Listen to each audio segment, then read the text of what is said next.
at the MGM Grand Garden in Las Vegas, Nevada.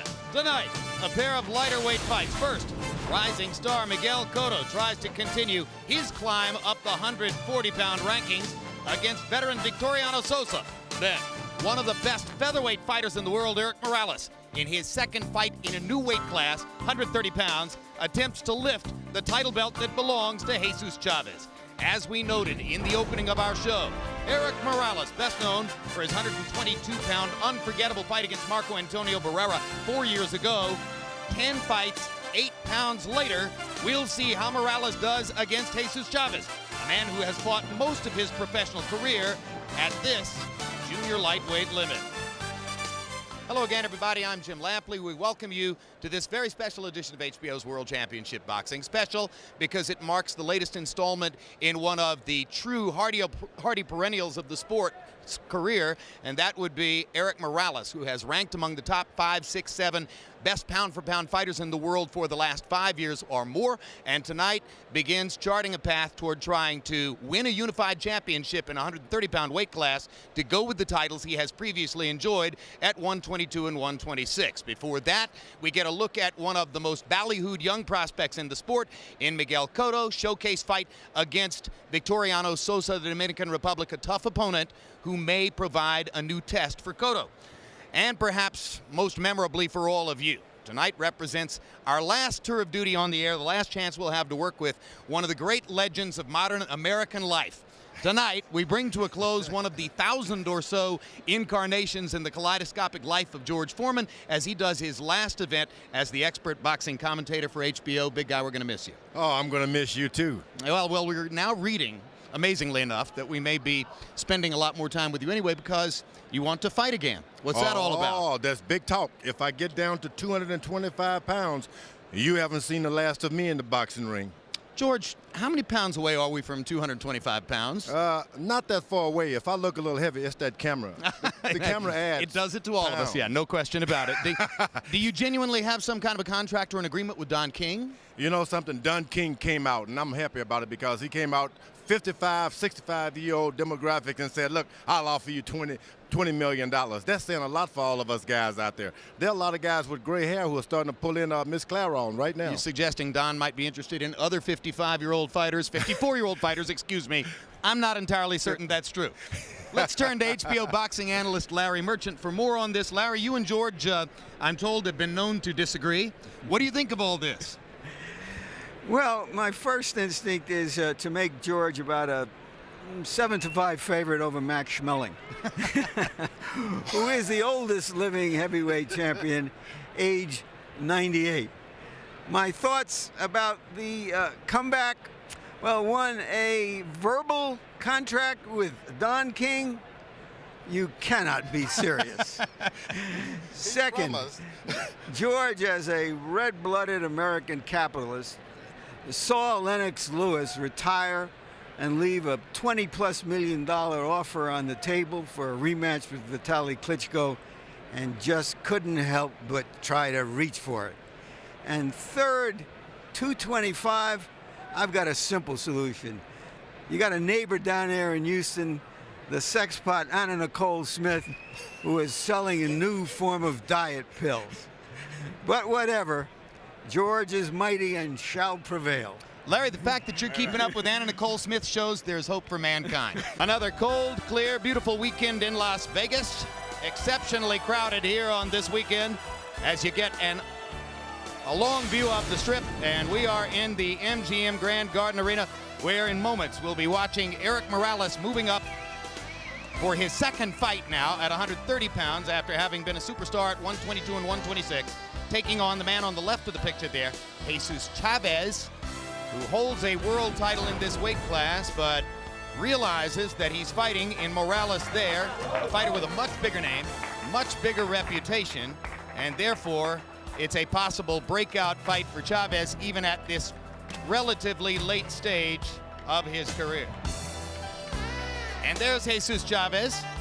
Much has been made of his difficult political journey after having been involved as a kid in an unfortunate choice an armed robbery. He wound up spending 3.5 years in prison, ultimately was deported to Mexico, spent another 3.5 years in his original hometown of Delicias, New Mexico, before finally coming back to live in the place where he began his professional boxing career, Austin, Texas, and he won a world 130-pound title there in front of his fans, friends, and family in Austin just last year. All right, now let's get ready for Erik Morales as he faces off against Jesus Chavez. And George Foreman, yesterday in our fighter meeting, Jesus Chavez said a fascinating thing. He says, okay, I'm the champion in this fight. To be honest with you, nobody cares that I have a title belt. I don't even care that I have a title belt. I see myself as a challenger, in a sense, against Erik Morales. Is that the right mentality for him to bring to the fight? Challenger indeed, but without that championship belt, he doesn't come to this big party, and this is a big party because if he can win this fight, he will be a star because he's going up against a real star in Morales. And he's got the great motivation as he convinces himself that he's the one who's challenging Morales for his reputation, his star profile.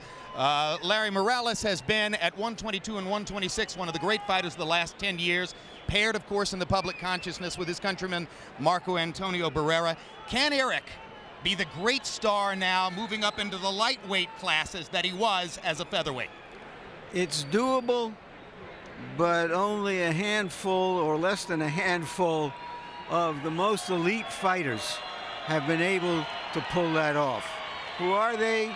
The sainted Tony Canzoneri and Henry Armstrong of long ago, and Alexis Arguello of more recent memory. To Morales, this jump is important because for whatever reason, he's never achieved fully the status of great Mexican warrior. He hasn't been bathed in the glow of Julio Cesar Chavez or even Barrera, with whom he had those two magnificent fights. But the difficulty of the task he has ahead can be measured in its ambition by the fact that before he even has to fight one of the top 135-pounders, true lightweights, he has to go up against a real tough hombre in the one he's going up against tonight. All right, so let's get ready now with the tail of the tape for Jesus Chavez and Erik Morales. Remember that Chavez is by nature the 130-pound fighter. Morales coming up.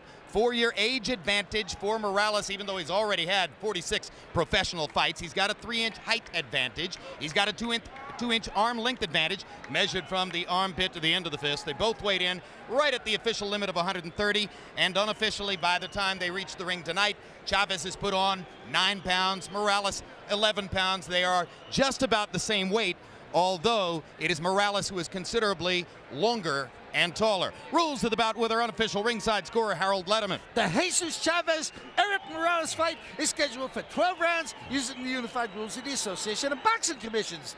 There is no 3 knockdown rule. Only the referee can stop the fight.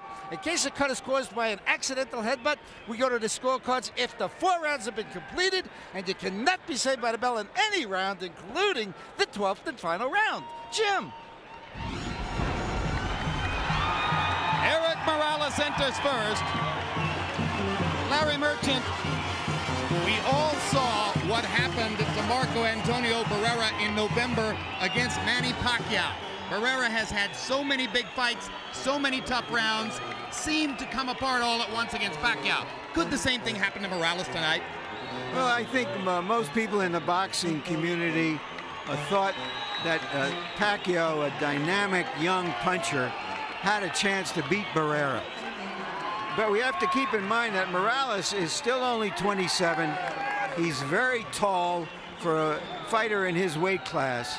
And so it's possible that, like Alexis Arguello, he can fill out, and if he is the fighter that we all think he is, perhaps be as successful in the lightweight divisions. Indeed. For Morales, moving up in weight is about the right kind of hunger.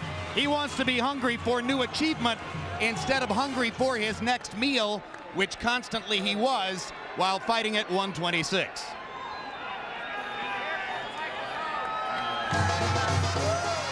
And now here comes Jesus Chavez. Title fight against Floyd Mayweather, lost. Title fight against a Filipino fighter in Austin, Texas last fall, won. Now the big event.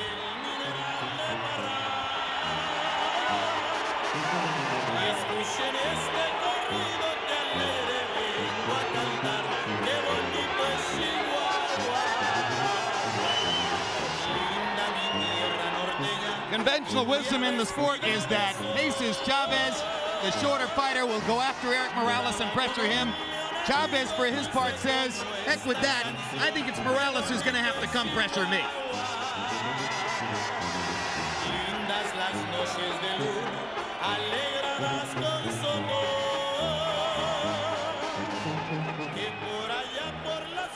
And let's go back to ring announcer Michael Buffer for the official introductions.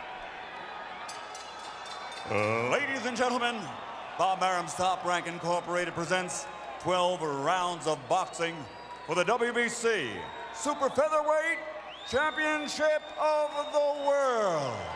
Brought to you in association with your undisputed king of beers, Budweiser, and sanctioned by the Nevada State Athletic Commission, Chairman John R. Bailey Jr., Executive Director Mark Ratner.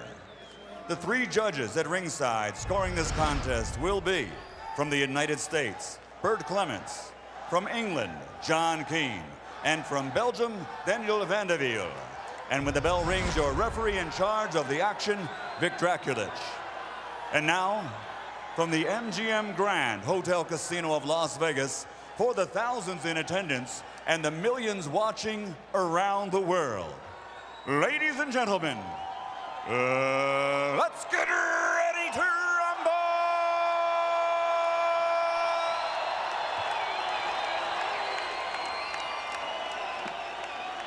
Introducing first, fighting out of the red corner, wearing white and officially weighing in at 130 pounds. His professional record, 46 bouts, 45 victories, including 34 knockouts with only 1 defeat and 2 world championships. Tonight, he challenges for title number 3. Ladies and gentlemen, the 2-time world champion, damas y caballeros, de la zona norte, Tijuana, Mexico, Erik el Terrible Morales.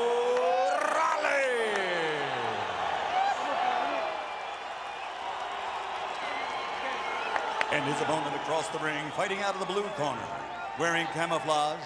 His official weight is 130 pounds, and his professional record is an excellent one. In 42 bouts, he has 40 victories, including 28 knockouts and only 2 defeats.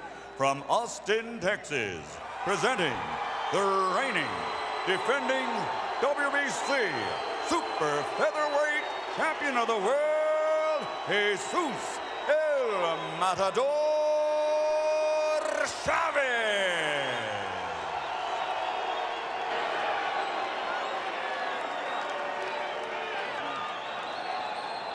Seconds only.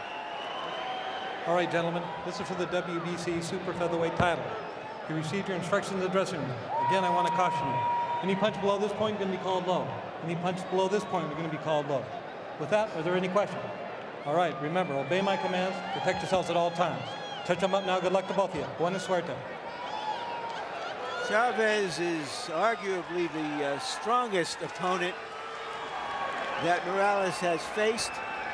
And in the past, he's had a little bit of trouble with fighters who put a lot of pressure on him. Let's see if that makes any difference tonight.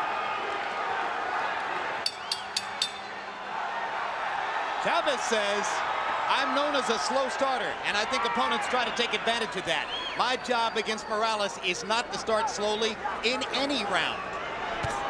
So he comes out and initiates the action here, and now Morales waits to get into his rhythm. The good thing about Morales, he's got to learn how to win these fights without getting into a fight. He's got so many skills. Good jab, right hand, combination, footwork. But it always boils down to if you hit him hard, he'll fight you back. Well, Chavez has got to make sure that... He got hit by a little combination about 20 seconds ago, and he immediately went to work. And Chavez has got to make certain that he not only put the pressure on these guys, that he lands some punches. Get a knockdown so the judges can clearly see you're winning. Not a knockout, but just a knockdown. Yeah, but you touched on the heart of the matter, really, with Erik Morales, George, and that is that question of, does he box and use his skills, or does he succumb to his desire to go to war? And he's very good at going to war, but he's much better when he boxes. Oh, yeah, he's got the skill package. Once you hurt him, he's going to get you. There's a right hand by Morales, and one of the questions about Erik is, having now gotten to the point where he's reasonably comfortable making weight, is he a considerably bigger puncher at 130 than he was at 126? What he did to Gutierrez, knocking him out with one right hand, suggested maybe. A left hook shook Morales, And another left hook has rocked him. When Morales get hurt, it's time to fight. Another big right hand. Chavez has Morales in trouble in the first round with more than a minute still to go. Body shots by Chavez. Morales trying to come back. Fighting fire with fire.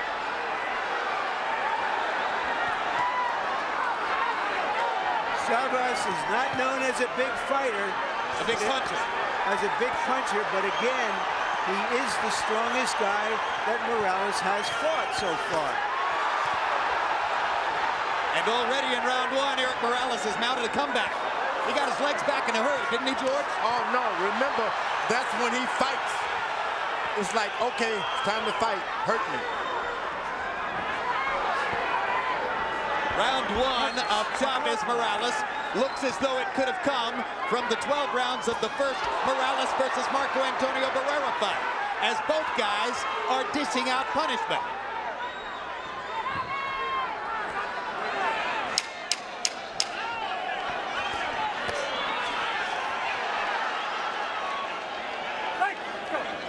And it's Chavez who initiated that holding there. And Chavez made the aggressive statement through the round, but Morales had his moments too. And the crowd loved it. And once again, our interpreter in both corners is Ray Torres. Just jab and come inside jabbing. Yeah. Deep press, deep press. You get the distance. Hit him with the overhand right. Left hand and then the right. But keep him at bay. Keep him at the distance. Yeah, when he threw that right hand, you know, you need to. Here is that combination, the right hand followed by a left. That left landed in the neck area, and it stunned Morales. But you could just see his experience at work as he pulled himself together patiently and came back in the last minute of the round. CompuBox numbers reflecting what I said. Both fighters had their moments. Chavez was 21 out of 68. Morales was 16 out of 64. Both landed some power shots. Round two begins.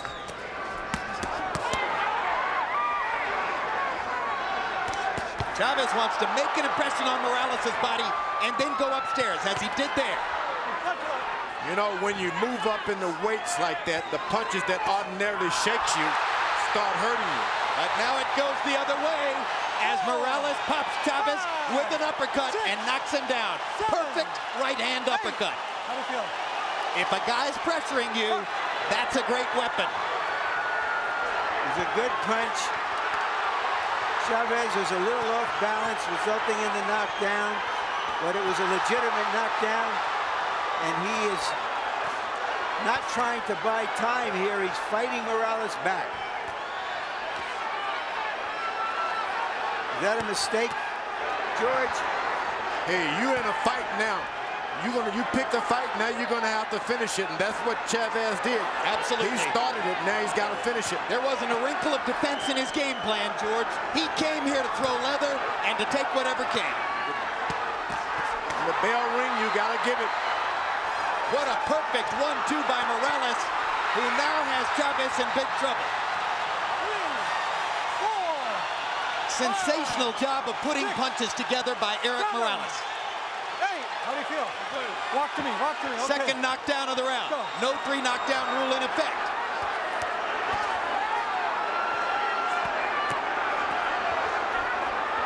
He hurt Morales that time. You got to get on him.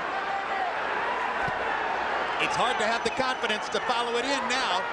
You got to understand, once he knocks you down, he's open to be knocked down as well. Too big a puncher. That was one of the question marks. Would it be that Erik Morales, now so comfortable at 130, with his feet set underneath him, would simply be too devastating a puncher for Chavez? Big right hand by Jesus Chavez. But Morales is taking his shots pretty well now. You know, but I said when you move up in weight, these guys ordinarily shake you up, and now they hurt you. And that's what Morales got to be careful now. These are hard shots. You don't wake up after 4 or 5 rounds.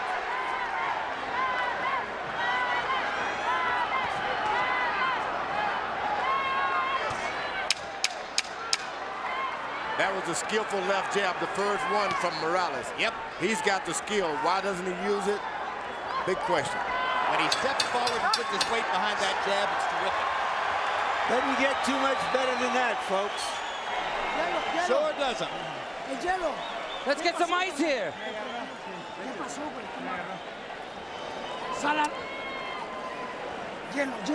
Come on, get the ice. All right, baby, get back under control. That's just 2 rounds.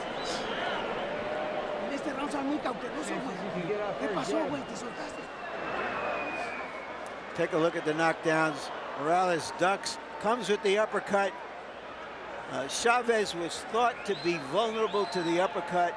If my memory serves me right, Mayweather used that effectively against him.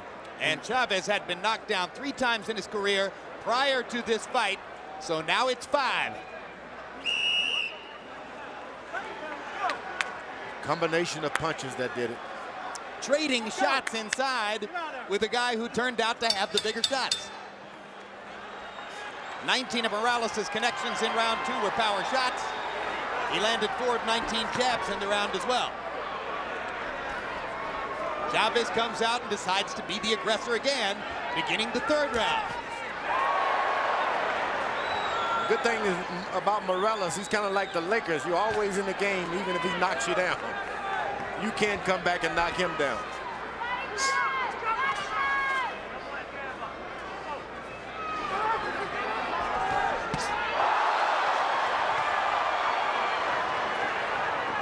You see the accuracy with which Erik Morales is able to punch when he properly sets you up. Oh, but those big power shots by Chavez to the body, that can be a difference. Although he hasn't gone to the body much, but he better start waking up that body now to make sure he takes some of the power away for the latter round. It's great that he throws to the body, but he has a tendency to wing his body shots, which leaves openings up the middle for Erik Morales. Morales now is trying to coast a little bit. This is the time to get in your good body punching. What Chavez is trying to do now that he didn't do in the earlier rounds is go to some defense after he wings his punches, not leave himself wide open. But again, catches leather in return from Morales as he attacks. If you see him catch 3 or 4 punches, Morales, you can believe he's coming back after you in a minute, sucking it up. Great right hand combination by Morales. Uppercut, right cross. You would never know from Chavez's actions that he had been knocked down twice in the last round. Sure wouldn't. He must be in superior shape. And it has a lot to do with that weight. He's a big man. The first knockdown was like a shock. Wasn't really a lot of power on it, just numb.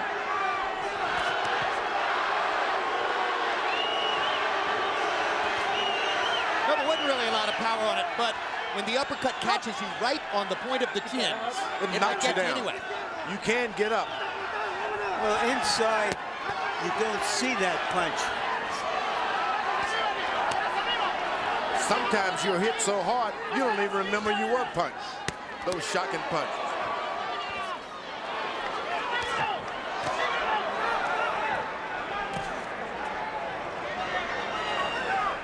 Round 3, both fighters getting in some solid shots. Closest thing to an even round so far. First round belonged to Chavez. Second round was all Erik Morales. Long way to go. Seldom you run into a fighter like Morales. Seldom, seldom.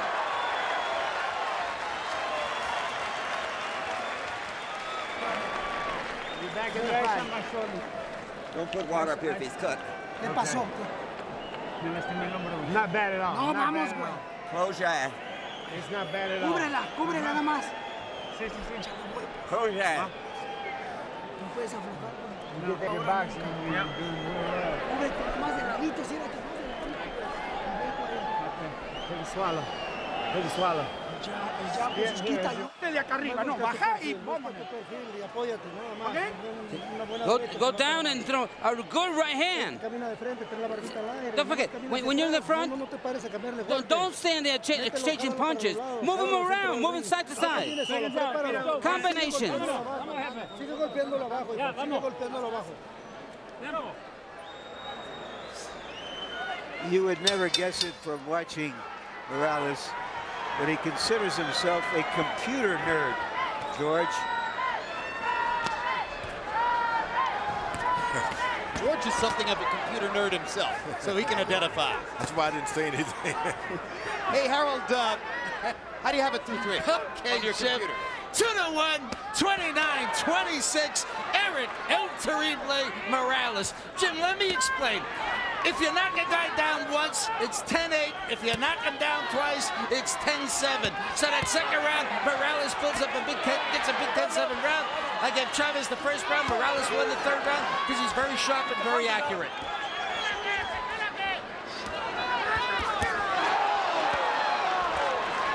That's what I said about Chavez. He keeps the pressure on sometimes, but if you don't really achieve a knockdown, sometimes the referee only see the guy hitting you back.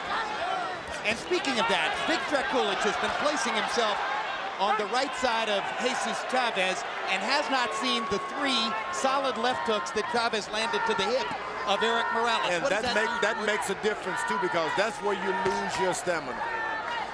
When you get hit with those low blows, especially down by the hip. I'm surprised Morales didn't say anything to the referee. Oh, he's a warrior. He's not talking now. He's fighting.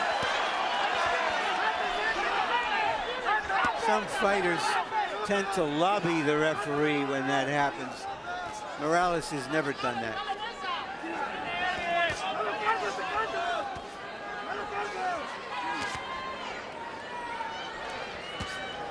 Personally, that's a mark of Morales' extraordinary confidence. He has the arrogance of a great champion. He doesn't believe anybody's good enough to be in there with him.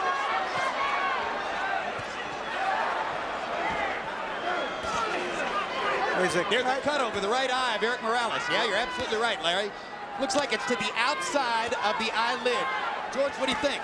Oh, it's going to bother him, but the other fellow, Chavez, has one also. So they're... No, he's not bleeding, George. You know, no, the other guy, Chavez, has one they worked on for a couple of rounds now. So it's like an eye for an eye right now. Now referee Vic Drakulich wants somebody to take a look. And here comes a ring doctor. It's fine. Ring doctor says it's fine. That is Dr. Jeff Davidson. A familiar figure here. It's that uppercut that Morales keeps winning with. Just can't seem to miss him, Chavez, with an uppercut. The well-known Dr. Margaret Goodman was removed from this card, and that leaves an absence of any ring doctor who speaks Spanish, which is interesting because none of these fighters habitually speak English, at least not the ones that we're seeing in the 2 main events.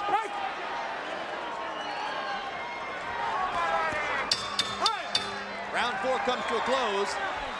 There have been no knockdowns for the last 2 rounds, and the pace of the fight is beginning to even out. And yes, there's the little nick around the left eye that George was talking about, just outside the left eyelid of Jesus Chavez. Not nearly as much blood there, though, as has been the case here on the right eyelid of Erik Morales.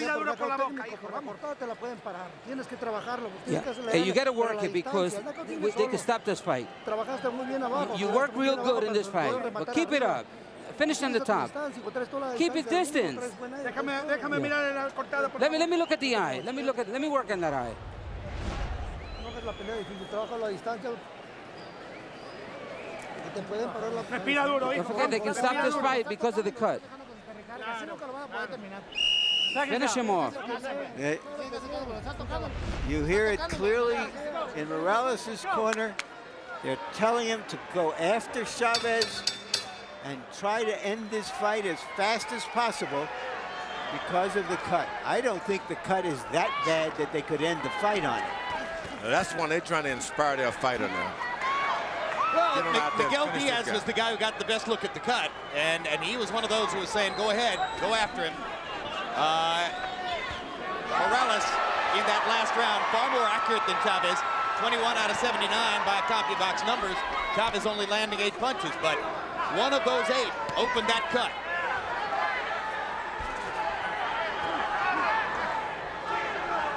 You want to go out and finish a guy like that, but remember, Chavez is big. He's not accustomed to trying to finish off a big boy like that.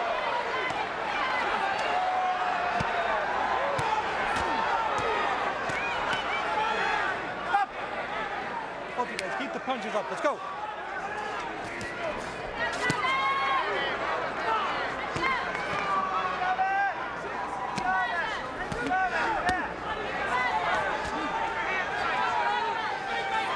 Chavez is like a bull. He keeps coming and pulling in. He's got no respect for Morales' power. Although he's knocked him down, he still hasn't really got any respect. This is the time to have some respect because this guy can punch. Shake your head up enough, the judges only see his power and not yours. Go. Chavez, the busier fighter in this, the 5th round. Morales' corner suggested maybe he'd start looking for a knockout. There's always a tendency to wait a little bit on the big punch if you're thinking knockout. Those important body shots by Chavez, very important. He's going in to the side now. Morales' body will give out if he constantly throws those body shots as Chavez is doing. Investing is Jesus Chavez in the bank of Erik Morales' ribcage. Now Morales starts to fire back. Some of his body shots blocked by Chavez's elbows. Yeah, he's not able to go to the body. Morales is not able to go to the body, which is the difference here. This fight goes on and on and on. The one who lands more body punches is the one that will get the control.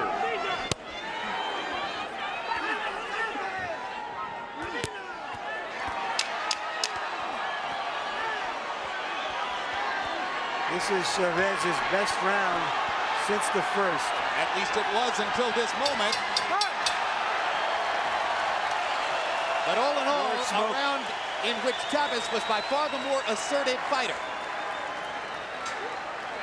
And George pointed out the importance of the body shots. We'll track it as we go along. Okay, throw some water in the back, in the head. Deep breaths. It's nothing. The cut is small. It's nothing.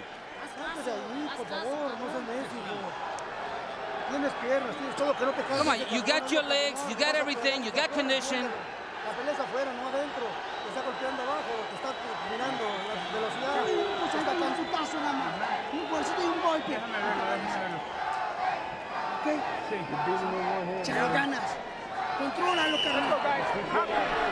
When the odds were 4-1 for Morales, Chavez told us that he bet $1,000 on himself taking the odds. The odds closed at about 3-1 for Morales. Which means there were probably a few others who had that $1,000 idea that Chavez had as well. Erik Morales seemed to be coasting a little bit in the 5th round. Jesus Chavez threw 83 punches. Morales threw a lot of punches as well, though, as they traded throughout the fight. Hard right hand by Morales. Let me tell you, that hurt. You see Morales, Chavez is trying to coast this round. That's what happens. When you take off for a second, try to coast yourself, then you have these things happen. Sorry to say, but neither fighter can coast. Already, Miguel Diaz seems to have gotten Erik Morales' right eyelid well under control. Chavez has made contact with the eyelid a couple times here, but there's no flow of blood.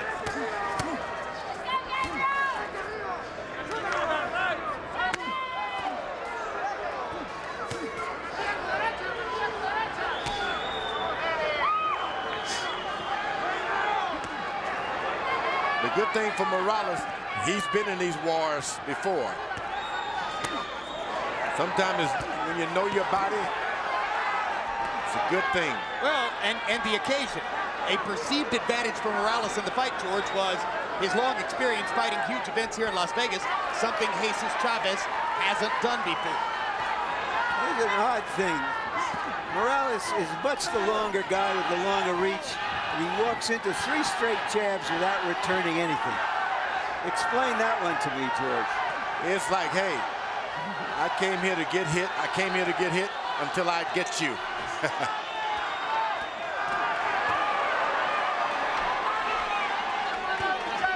There's that excellent jab and the uppercut he's not been able to miss with all night.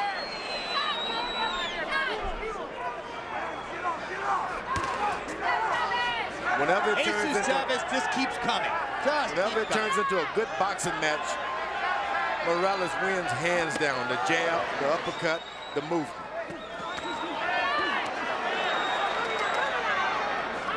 Chavez is showing better defense now, moving his upper body a little bit more, covering up a little better.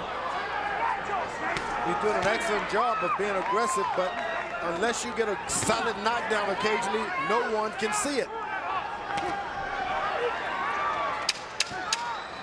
And that eye's come back open on Chavez. He's holding. Chavez's left eye, just a little bit of a trickle of blood. Morales' right eye holding up very well.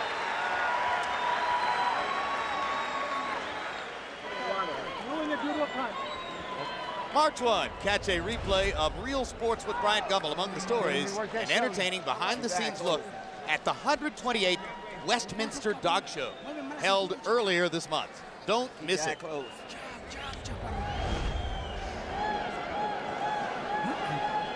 Maybe you beat him with your left hand. Un jab.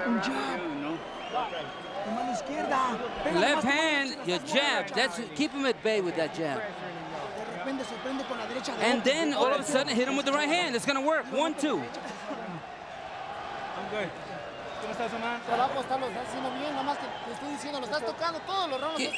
You're touching him. You're hitting him. Every round you're getting to him. A mark of what Larry pointed out, the longer fighter, the better boxer, and yet there's Chavez's corner saying, use your jab. Come in and follow your jab. You're doing well with it. I thought Chavez has out-hustled Morales in the last couple of rounds. Harold, how do you have it through 6? Okay, Jim, you know, as we go along, as we go deeper into the fight, those 2 knockdowns play more and more and more important. 58, 54, 4 rounds to 2. Erik El Terrible Morales. Jim, I tell you, I thought Erik Morales won the 6th round. He's landed the sharper punches, just like George says. When he throws that uppercut, he can't miss with it. And Jesus Chavez walks in, gets nailed by either overhand rights or uppercuts. 4-2 Morales based on mostly clean punching. I have it 3 rounds apiece and a 2-point edge to Morales. And remember, those 2 knockdowns came in the 2nd round after Chavez had stunned Morales and seemed to rock him back on his heels in the 1st round. I don't know, I get the feeling a little bit, tell me if this is completely wrong, that Morales now seems just a slightly sluggish, not as crisp as he was earlier. It took away the idea of boxing. Now he's waiting in, trying to get a knockout like his corner told him. That takes it out of you. And you don't want to move and be crisp. You want a knockout.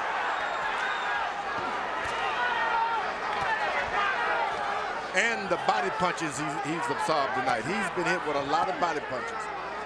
Well, we expected a long, tough fight from Morales, and that's what it looks like it's going to be. Those words are usually followed by a knockdown.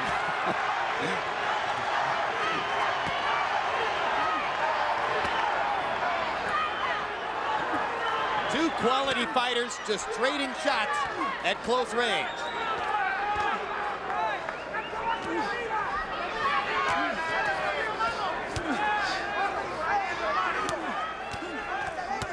And there, when Morales uses his left hand to set up the right, he can be devastating. And you know, that punch was more powerful than the one he knocked him down with. Those are the ones that hurt you. Shakes you up. Double jab, left hook, and then the right cross made it perfect. Right on side of the head.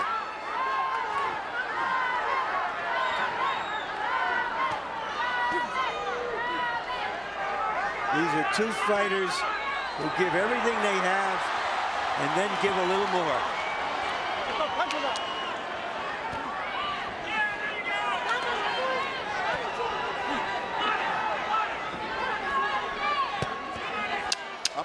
Uppercut all night long for Morales. Does it with the left, he does it with the right. And again, the trickle of blood from Chavez's left eye. A little bit from his nostril as they continue to fight this spirited battle in the MGM Grand. And here the three of us are for the very last time together calling a boxing match during this George Foreman incarnation on HBO. And George, stick with us at the end of the night. We've got a very special tape piece in which many, many members of the HBO family, creatively, of course, say goodbye to you. I'm sure you're going to be all misty-eyed. Yeah. They had me a good Great meal last night. Yeah, I know. Food. Still misty-eyed from that, huh? Yeah. George, bring more food. You're making comebacks as a fighter. It was diet food, though. You're making comebacks as a fighter. Who knows? You may make a comeback as an announcer as well. As long as I've got Larry, it may happen. You could train him, Larry. They continue to work on Jesus Chavez's left eye. Miguel Diaz, as I mentioned, has done a phenomenally effective job so far on Erik Morales' right eye. We go to round 8 of a spirited battle for a 130-pound title belt that currently belongs to the fighter in the camouflage trunks, Jesus Chavez. Chavez has done so much to get that title. It's not like it just was handed down to him. This guy deserves it. He's going to have to fight with all of his might to keep it. After all the body shots that Chavez has landed against Morales to this point, is Morales' corner dreaming when they ask him to go for the knockout against this guy? Yeah, they're dreaming when they tell him to get aggressive and get it. It's going to have to happen by way of a counterpunch. Stay in position, let him miss a little bit, and then go on top of him with the right hand. You'd be giving Erik exactly the opposite advice then, yeah, huh? I tell him to use his jab, circle, don't get too far away from him, stay in the middle of the ring. Because whenever he's in the middle of the ring, Morales has an advantage. When he gets up against the rope, just gets it in the body again. Chavez hustling. Undaunted by the 2 knockdowns in the second round, he has continued to pour on the pressure throughout the fight. And now the blood begins to trickle again from Morales' right eye. But there's that uppercut. As George said, can't miss. Can't miss. It just takes so much when you're moving up in weight to constantly throw that shot, though. It takes a lot out of you. That weight makes a difference. When your opponent is like a rock, Chavez is.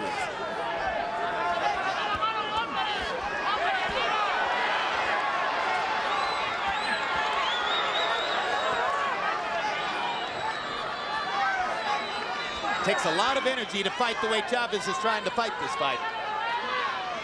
So far, this round, he's successfully smothering Morales and not letting him get off inside.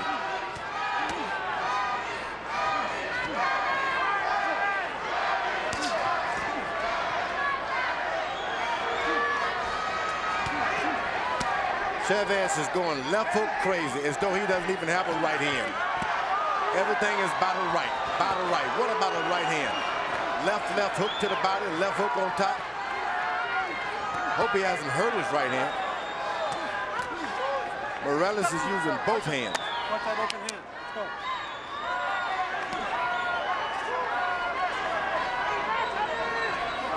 You say Chavez is going left-hand crazy. I'm told that Mark Ratner, executive director of the Nevada State Athletic Commission, was in Chavez's corner between rounds asking about his right hand. So maybe he's damaged it, although they insisted to Ratner that it was okay. Well, it's like he's saving There it is, the right left, hand. left, left, and he holds the right still at his fin. And the guy shows him the right hand shot, he will not take it.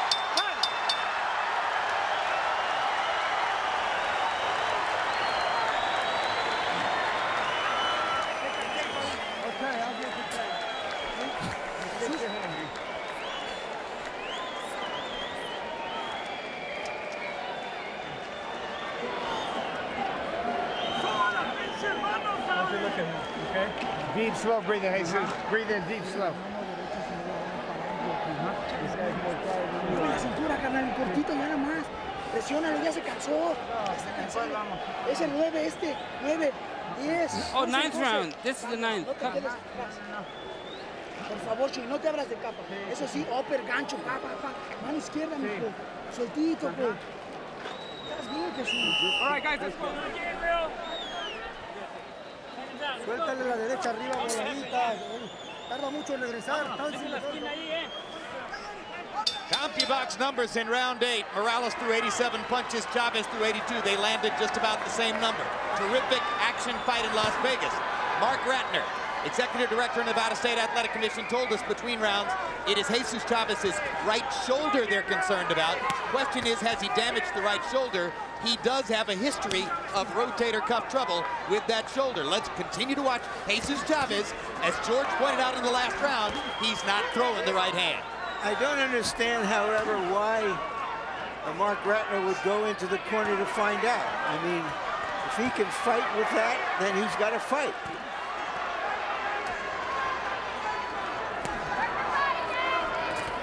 It's a good idea to keep your eye on these fighters, especially trying to stay out of any scandals.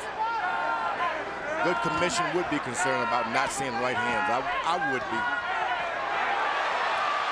Look at this. Jesus Chavez is still in the fight and giving Erik Morales all he can handle, only throwing the left hand. We have seen fighters win with one hand before. It isn't easy, but if you're going to have one hand, it might as well be the left. Yep. You can jab, you can hook, and still bob and weave. He is using the right for his defense. And you wonder, why hasn't Morales caught on to it? And if he does, George, if Morales figures out that Chavez can't throw the right, stay over there to that right, make him throw it, and then catch him because he's not going to be accurate. Stay out of the range of the left. Have you ever had to fight with one hand, George? Oh, all the time. You make sure that one hand does the job, though.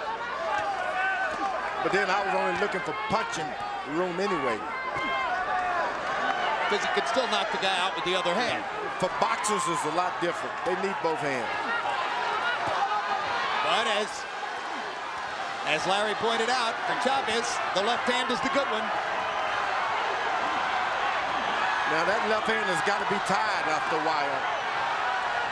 Well, he's an amazingly gritty competitor. I mean, pain isn't going to deter Jesus Chavez. There he tried to throw the right hand and just didn't release it. So he's dropping the left hand now. He's dropping it, trying to rest it a little bit, and that's when the trouble can start for him. There it is, Morales catching Jesus Chavez with the right hand as Chavez's left dangled at his side, exhausted. Now, if he catches too much thunder here, his corner better be concerned. Finally, Morales seems to realize he's got a wounded warrior in front of him.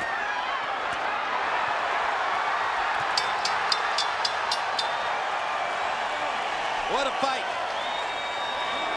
What a fight. Jesús, respira, ¿cómo te sientes? Sigue, keep going. Keep going. How you feeling, Jesus? ¿Está bien? Are you okay? Come on, you gotta protect yourself. I am protecting myself. I know. Estás de hombre, That's good. He wants to keep going. That's what he said. He's gonna keep fighting. Okay. Close your eyes. All right. Let us work. Okay. All right. Then you got 3 rounds. Get some water. Everything's fine. Everything's fine. You're doing perfect. You're doing winning. Don't carry him. Just move to the side, and then you got it. He doesn't want too much more. Let's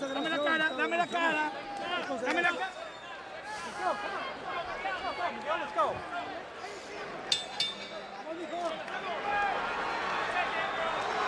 I can't believe Morales' corner is not known about that right hand.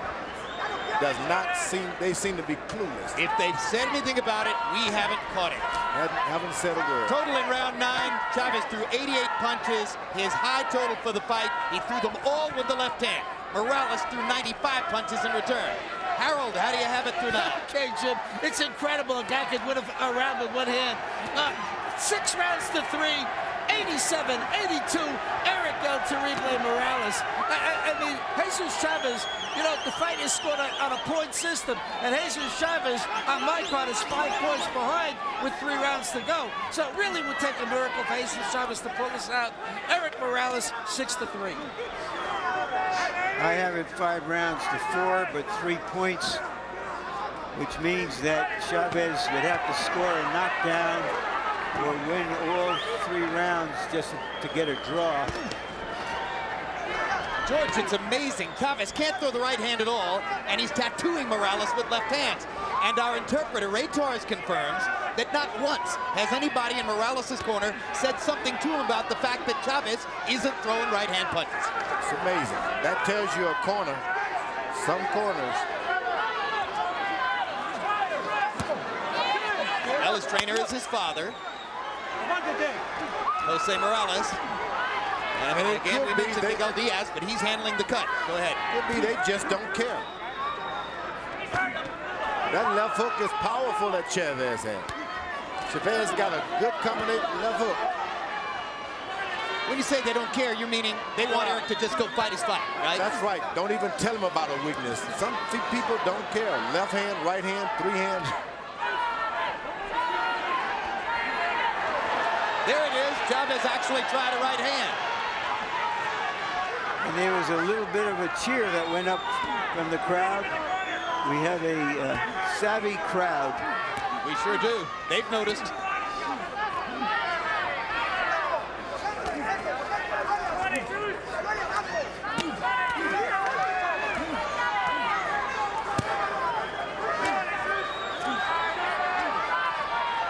One thing that's helped Chavez is that he got into nice body punching early on. Which probably took some of the snap out of Morales' punches. Yeah, he's gotten weak, but Morales can't do much about it because of those body punches. Meanwhile, you watch Chavez, left hook to the body, rotate, turn up, left hook upstairs. And it's amazing, without balancing the attack at all with the right hand, he's landing. Good quick left hook inside by Morales. Punctuates the round. 10 rounds in the books, 2 to go.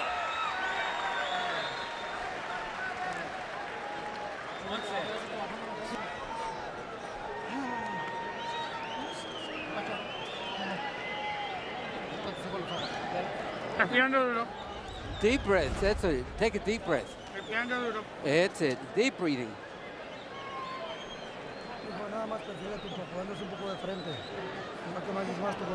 Okay. Stand in front of him, but move to the side so you can punch, and then move on him. It's only 2 more rounds. Let's go. 2 rounds to go. You gotta close fast. You gotta close strong.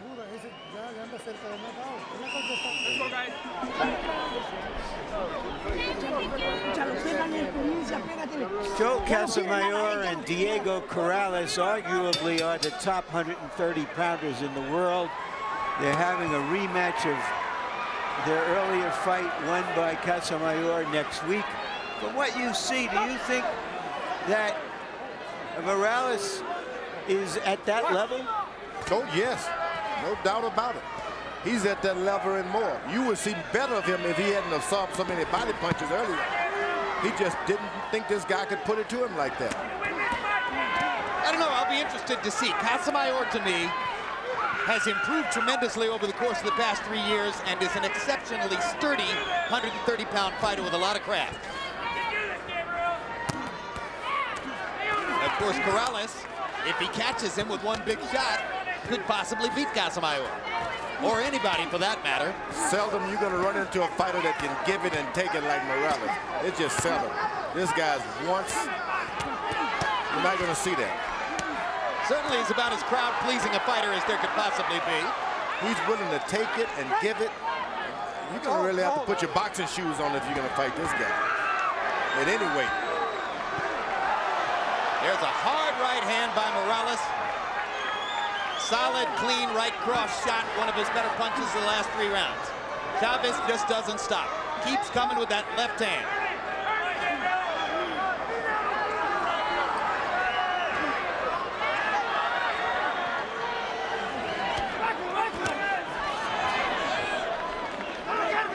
Sometimes you reach down in your corner, think you should get him. You got power, but don't allow guys to hit you in the body and think you're going to be strong in the last round.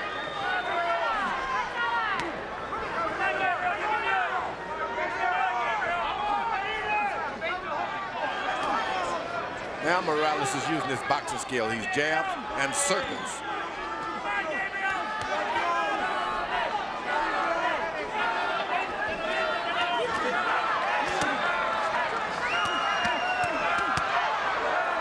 Morales pounding away to Chavez's head. Chavez stalking and ripping to the body with the left hooks.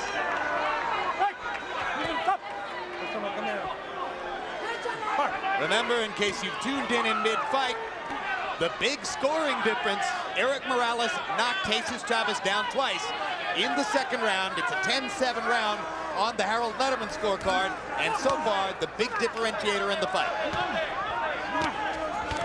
Those right hand, one after another by Morales, keeps him in the fight, in the scoring column.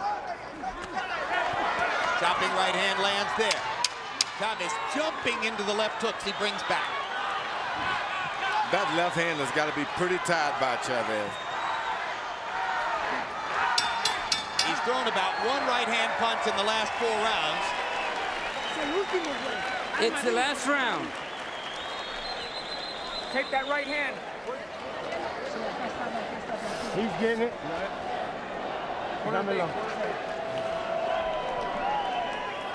Touch him up in the middle. We're gonna tape this. It's loose a little bit. Got a tape loose over here. I'm gonna retape that. Okay, please. Thank you. All right.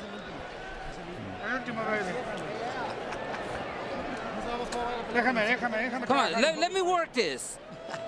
Respira duro. Deep breath. Estira las piernas. Okay, stretch your legs out. We got it, yeah. Que no se diga que se quedó. No, échele todo. Okay, give it all you got. This is the end. Ya está bien cansado. He's Sube tired. tus manos y mueve la cintura. Pasos laterales. Vamos. Está todo, ¿eh? You gotta give it all. A la distancia, Yeah, keep your distance. No está ganando, pero trabaja a la distancia.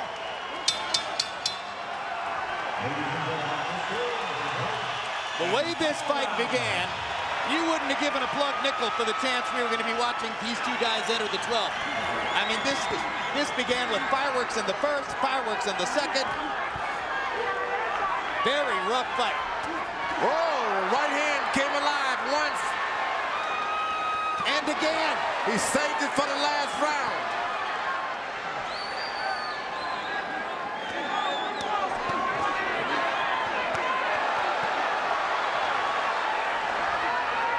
Blood streaming from Morales' right eye now. Chavez landed a left hook there. You may have seen momentarily how Chavez shook his right hand. Yep. Last round, he said, I can do it. He's a brave man, that's Chavez. Hey, Chavez is a famous fighting name, incidentally. And on the undercard tonight, Julio Cesar Chavez Jr. got his 5th consecutive professional win.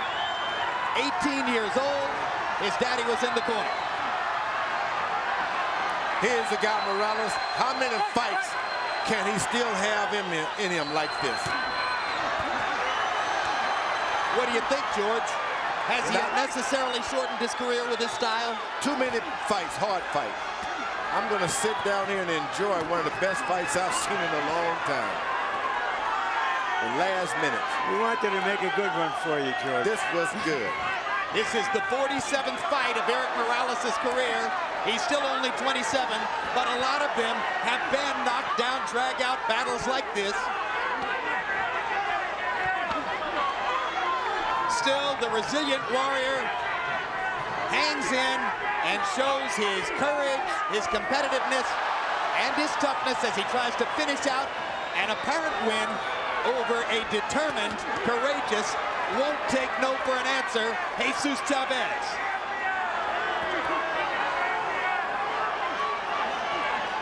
I would just like for my last fight to be an excellent job by the judges as well.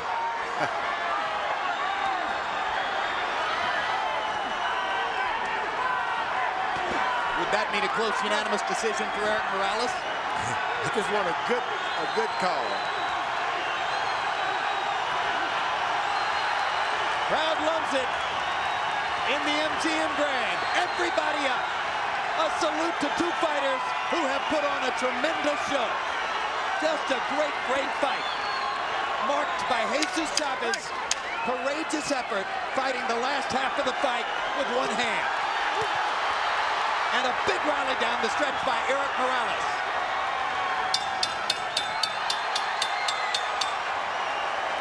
Chavez cannot even raise up both hands, Chavez. It was a solid win for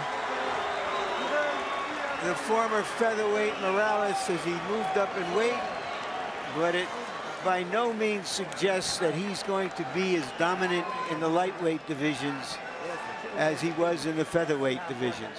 If he's going to fight the likes of Corrales and Casamayor and then go up into the lightweights, he will have his work cut out for him. He's going to need to box more, isn't he, George? I mean, can he risk his body this much, going up to 30 and 35? Boy, he's taking too many beatings. He's given a lot, but he's taking too much. But I still believe he can go in with anyone. Harold, how do you have it at the end of the finish of the fight? Okay, Jim. 116, 110, 8 rounds to 4. Erik El Terrible Morales. Jesus Chavez, a beautiful, gallant effort, fought with one hand from the 8th round on. I thought he did enough, certainly, to pull out rounds 8 and 11, at least with that left to the body. But, you know, you're fighting at a terrible disadvantage with only one arm. Erik Morales, on the other hand, very sharp with the uppercut, very sharp with the overhand right. He looks busted up, but he lands the sharpest shots.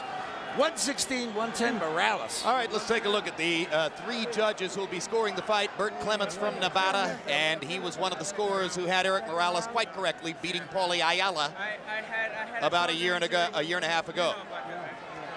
John Keane from England.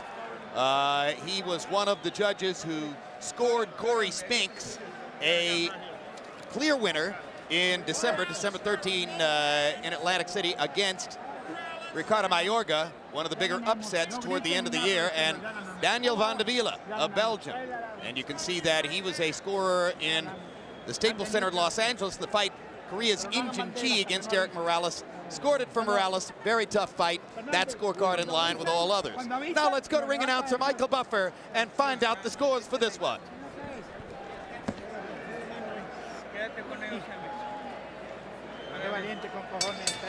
Ladies and gentlemen, the MGM Grand of Las Vegas has a glorious tradition of great moments in boxing history, and tonight was no exception. A round of applause for these two 130-pound warriors in this ring here tonight. We go to the scorecards. Bert Clements scores it 118 to 108. David Vanderveer 117 to 109. John Keane 115 to 112. All for the winner by unanimous decision. Now a 3-time world champion de la Zona Norte, Tijuana, Mexico, Erik El Terrible Morales. So Morales gets the win on 2 of the scorecards by a slightly wider score than might have been expected. 115-112 by English judge John Keane. That sounds more in keeping with the fight that we saw. And I'm happy. My last boxing match, an honest decision. I thank you. I'm really thankful and happy. Very nice. They did it for you, George. They did. They did. And here's the last punch stat that George Foreman will observe as a commentator. Chavez landing 204 out of 788. Morales landing 49 punches more, throwing 68 punches more, connecting at a slightly higher percentage. Power shots, George. Your stock in trade. Chavez 119 out of 351. Morales landing 54 more, throwing 207 more power shots, and that's a little surprising when you consider how active Chavez was through the second half of the fight, even with only one arm. Chavez landing at the slightly higher connect percentage. Let's go to Larry Merchant with the new 130-pound titleist, Erik Morales. All right, thank you very much, Jim. First, Julio Cesar Chavez just put this belt around your waist. You and he are the only Mexican fighters now to have won 3 titles in different divisions. What are your feelings about that? Recién ahora Julio César Chávez te puso la correa del cinturón ahí. Ustedes son los únicos 2 mexicanos en ganar 3 títulos. ¿Cómo te sientes de eso? Muy bien, muy contento. I'm very happy about that. Antes que nada, pues dar las gracias al apoyo de toda la gente durante toda mi carrera. But first of all, I want to thank everybody for all the support that they have given me throughout my career. Y bueno, pues darle gracias a toda la gente que vino a apoyarme esta noche. And to thank all the people that have come to support me tonight. Right. Thank you. Just one moment, please, Erik. I just want to ask Jesus a couple of questions here. Jesus, it appeared that you weren't throwing your right hand for the last 3/4 of the fight. What happened? Well, after catching Morales with that right hand that stunned him, I threw a right hand to the body that pulled my muscles. I re-injured my shoulder. That's why I postponed my last fight. But oh well, I had to gut it out in here and try to score an upset with one hand. So you fought the last 10 rounds essentially with one hand. Yes, sir. You've been at this weight class all of your career. What do you think are the chances of Erik Morales being able to be as strong and dominant up here as he was in the featherweights? Not at all. I think he should stay at super featherweight as long as he can. Because if my shoulder gets better, I'm going to ask for a rematch, and believe me, it's going to be a different song. Thank you very much for an outstanding fight, Jesus.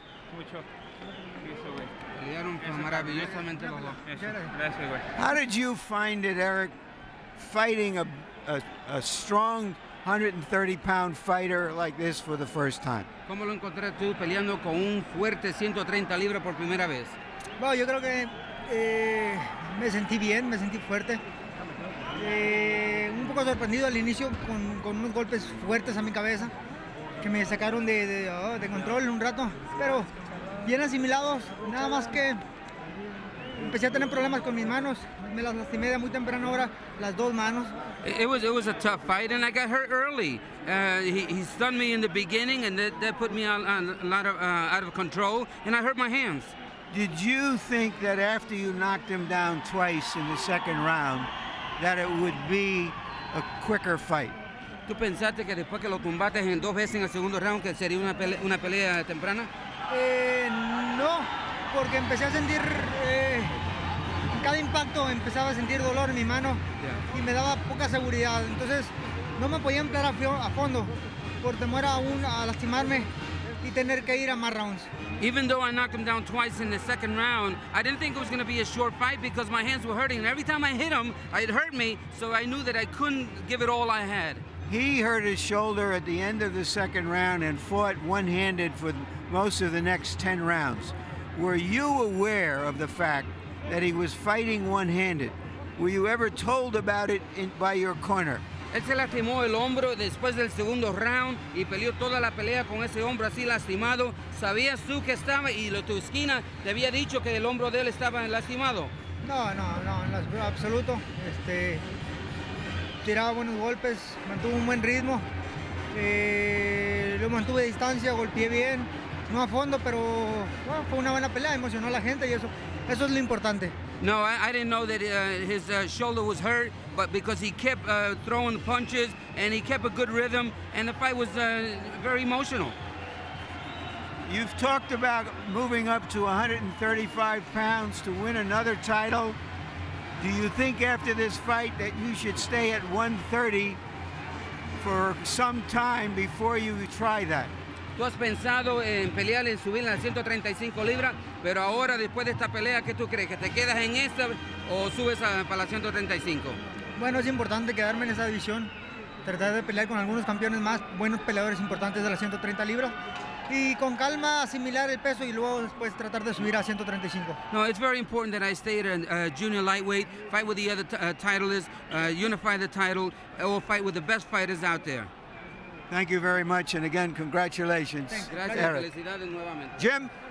All right, thank you. So another big win for Erik Morales. The question's now about his future, and we'll see what happens as he continues at 130. You've been with us all night. You know this is George Foreman's last performance as an expert commentator on HBO Boxing, and we're not the only ones heartbroken over the loss. Of course, it cuts through all our cultures at HBO, original series, original drama, inside the NFL, etc. Let's say goodbye the right way. George, good luck with everything you do. Goodbye, George. Goodbye, George Foreman. Good luck. Goodbye, George. The relationship between George Foreman and HBO began 31 years ago. His fight with Joe Frazier was our first boxing telecast, beamed from Jamaica to a handful of early HBO subscribers.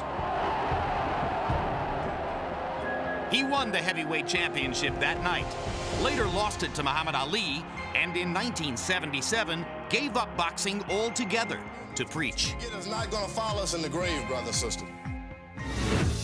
10 years later, and as many as 50 pounds heavier, Foreman returned to the ring. He drew headlines and eventually lucrative endorsements with a new, friendly, fun-loving attitude. But his boxing was now seen as a farce. Too old, too heavy, the critics said. After 4 years of building momentum, he earned credibility all in one night.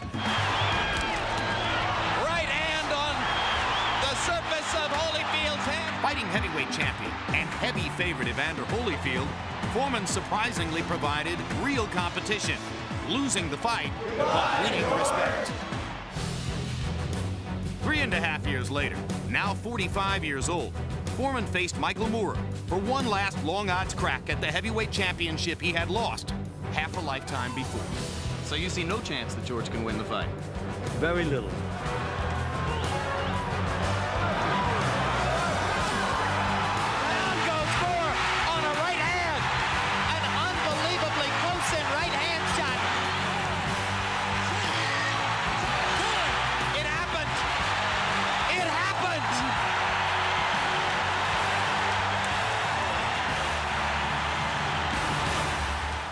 In all, George fought 12 times on HBO.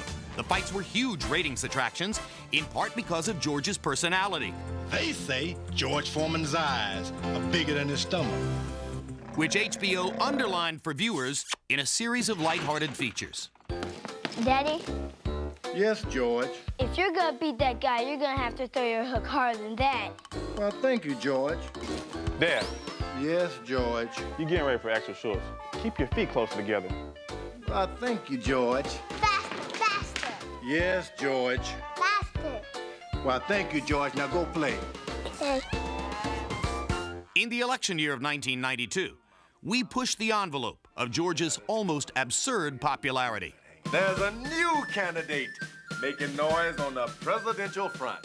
Results of a popularity poll are already tallied, and it looks like Foreman has a comfortable lead over the other candidates. My fellow Americans, a vote for George Foreman is a vote for calories!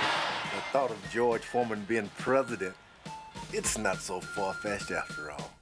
George, you've been a fighter all your life. Keep fighting. George Foreman, you rock. Good luck, man. Goodbye, George. Yeah, you're one of my heroes. I'm gonna miss you. Well, I heard you're leaving HBO, and I felt bad for a minute. Goodbye, George. But then I had one of them sandwiches that I cooked on your grill, and I figured you will be just fine. Tonight, though, we say goodbye to George the broadcaster. Opinionated, frank, unique. What happens if he gets a second win? His This man is not going to get a second win. This man is going to end up in a pine box. You think these guys are champions? They fought like champions. You do? Well, you and I couldn't disagree more about that, George. And while sometimes we disagreed with George, you gotta be in it though. You just can't watch it. Some of his comments were without argument. This night, the referee is going to be the most important man in the ring other than the fighters. He's fighting like a big man, and he can do this to anyone. I don't care if you're 6'12". Or can you be 6'12"? Who knows what new height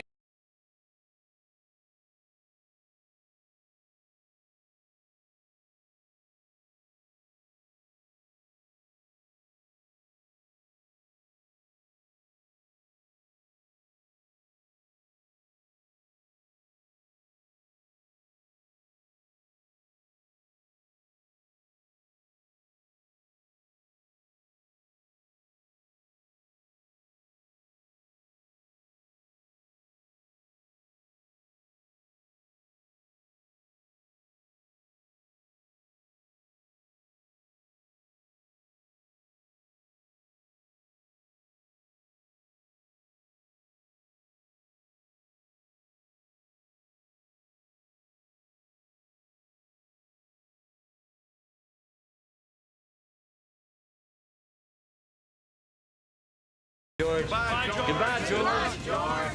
George, we're gonna miss you, man. Goodbye, George. Times Square is not big enough for you, George. And, you know, you've accomplished so much in your life that I guess you feel okay leaving boxing in the capable hands of Larry Merchant. Oh, Larry still rules. And Jim. And life begins at 55, huh? That's right. I got to show the world. There shouldn't be probing Mars. It should be probing the 50, 60, and 70-year-old guys. We got life here. They don't even know about it. What a guy, huh? What a guy. Yeah, you know, George and I, as all of you know, have agreed to disagree on occasion, and sometimes we've disagreed on how to disagree. But it all arose spontaneously. It wasn't an act or a shtick, because George was a former fighter who saw things from his perspective, and I, being a professional observer and commentator, saw it differently, and so we weren't afraid to air it out, and it was fun. One thing, though, George, I never got a grill from you. But now you're going into the clothing business with your own clothing line, I understand. I do want. Ain't gonna fit. I do want a pair of pants. It ain't gonna fit. For you and who else, Larry? All right. Big and tall Larry. He's that big, though, in heart. Thank you very much again. Someday somebody else will stand here. The only thing that we can say for sure is he won't be George Foreman. All right. Meanwhile, we want to remind you right now that you can tune into our website, hbo.com/boxing, for a special live chat with Shane Mosley. He'll talk about his upcoming 154-pound unification fight with Winky Wright. Incidentally, thank you, Shane. It's a great thing for you to do. Anything else you can think of that you want to ask Shane Mosley, log on to www.hbo.com/boxing. And you can go there right now, talk with Shane after the fight. We'll have a final word on what happened in the ring here in just a moment. Right now, let's look ahead to some upcoming HBO programs.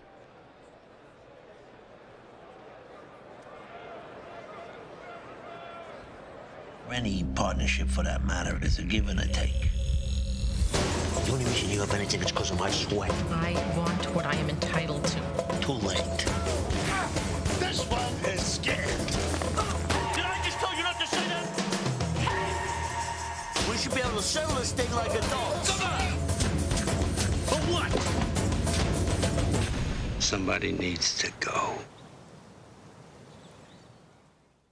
The championship season continues. World champion Sugar Shane Mosley, fresh from his victory over Oscar De La Hoya, goes after his next big challenge, becoming the undisputed super welterweight champion of the world. But standing in his way is the other reigning king, Winky Wright. What a fight by Winky Wright! 5 years he's defended his crown, and now he's hungry for the undisputed glory that has eluded him. Plus, undefeated rising heavyweight contender Joe Macy takes on his toughest opponent yet, the rugged former cruiserweight champ Vasily Jirov. It all happens Saturday, March 13th, undisputedly live on HBO.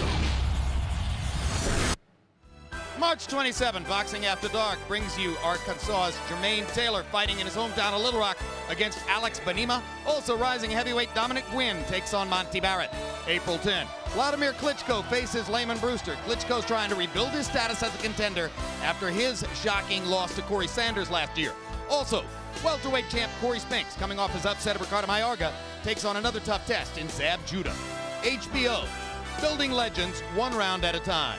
Earlier this evening, here at the MGM Grand Garden Arena, you saw a showcase for rising 140-pound star Miguel Cotto of Puerto Rico. Cotto pounding out Victoriano Sosa of the Dominican Republic in fewer than 4 rounds. It was a brutal, brilliant performance showcasing Cotto's manifest and remarkable skills as he's on his way to a world title somewhere, almost certainly. And then, Erik Morales in his second fight at 130 pounds faced a resolute Jesus Chavez, and scoring 2 knockdowns in the second round, was able to weather Chavez's continued one-arm assault after Chavez lost the services of his right hand via shoulder injury in the second round.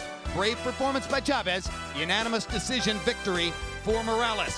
Next on HBO, stay tuned for legendary nights, the tale of Prior Arguello. After that, it's Sex and the City on the East Coast and the premiere of Phone Booth on the West Coast. So now for our entire crew, I'm Jim Lampley, saying so long from the MGM Grand in Las Vegas, Nevada. The executive producer of HBO Sports is Rick Bernstein. Tonight's edition of World Championship Boxing was produced by Dave Harmon and directed by Mark Payton. Associate producers John Crystal and Thomas Odelfelt. Feature producers Joe Gonzalez, Abtine Mutia, and Brooks Silva Braga. Assistant to the producer Harley Glantz. Production manager Jason Cohen. Technical supervisor Bob Hunter. Technical director Doug Getz. And our production coordinator is Tammy Cotel.